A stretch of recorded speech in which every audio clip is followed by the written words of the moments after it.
So we talked about some of your earliest experiences with faith, but part of your story, and one reason that I was so excited to have you on and why I feel like this conversation is so topical and timely, is I've struggled an immense amount with how much worth to put into my career or the things that I end up doing in the world. And I know that you've had your own similar experience with that. So you start off with this really deep rooting in faith. You then go and become very career driven and kind of lose that and have to rediscover it. Can you talk about that journey a little bit? Yeah, well, I think you're doing something that I've done and that we all fall victim to, and that's we interpret so much of our value and purpose and identity from what we do. It's one of the first questions that we get asked. What's your name and what do you do for a living? Our children, what do you want to do when you grow up? So if it's not implied, it's explicit in our culture. We have to lean in. We have to find that one thing. And even in church or faith culture, find your purpose and calling. And it's always related to doing, is it not? It's always related to career. You have to find that one thing that you were created to do. So I leaned in really hard. I thought I was here to be a broadcaster. I've been in the field for well over 25 years now. And I leaned in really hard. It was at the top of my game, anchoring Good Morning America weekends and The View, co-hosting The View. And I was leaning into my God-given calling and my purpose.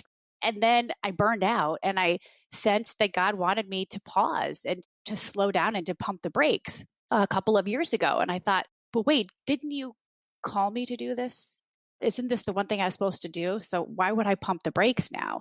And it wasn't until I went through a series of unfortunate events within a small period of time. And I write about it in my book. It was the season of hell where it was unequivocally God was trying to slow me down. I had a miscarriage. I had a concussion at work. I had a head-on car crash, influenza, and then pneumonia within 7 months. So I knew God was telling me that I needed to slow down. And if I was too stubborn to slow down, which I was, he was going to slow me down.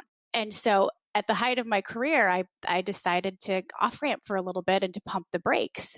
And it was in that space, Daniel, that I realized I had no idea who I was outside of my job. I had no idea who I was without this title because I had introduced myself and I thought my purpose was to be the best broadcaster that God created me to be. And when that changed, and that inevitably does, we experience vocational shifts. I think the average is 5 to 7 throughout our lifetime. When we experience these shifts and we're so tied to the doing, then we don't know who we are outside of it. And so I had to figure out who I was outside of what I did. And I'm not saying that you can't love what you do. You can absolutely love what you do, but there's a difference between loving what you do and being defined by what you do.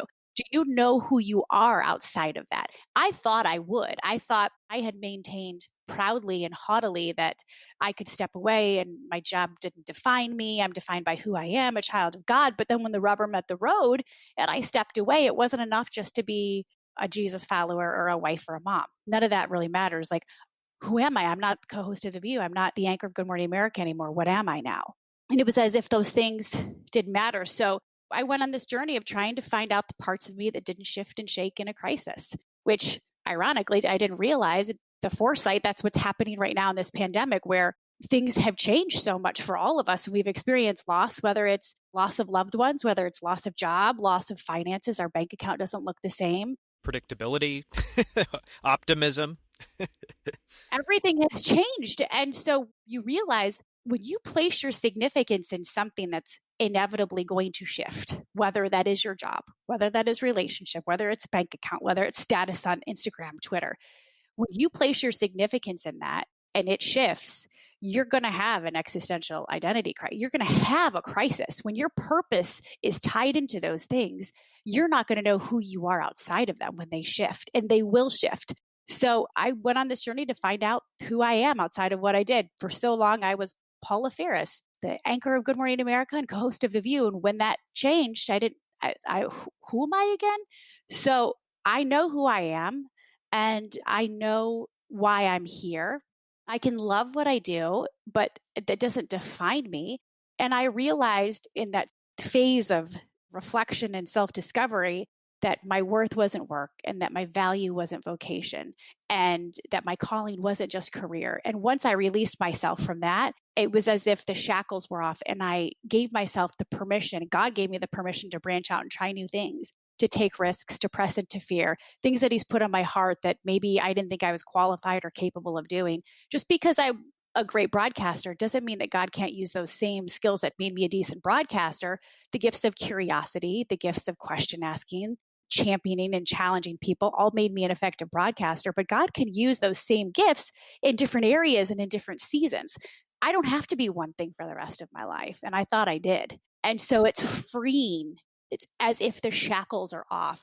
I can be used in so many different areas. And I'm excited to step into these spaces where I feel I'm being led. I don't really know what it's going to look like, but there's risk involved, change is involved, fear is involved, faith is involved. Peace and fear coexist. I can have a peace that I'm supposed to do something. I can be scared as hell about it. So I had to realize fear is normal, and it's up to me to press into it. But I know now, like when I say, who am I? It's no longer related to the doing. It's I'm Paula. I love Jesus. I'm a mother. I'm curious. I ask questions and I like to champion and challenge people. That's who I am. And guess what? That's never going to change. That's who God created me to be. And God can use that in a myriad of different capacities. So that won't change in crisis, personal crisis, or pandemic.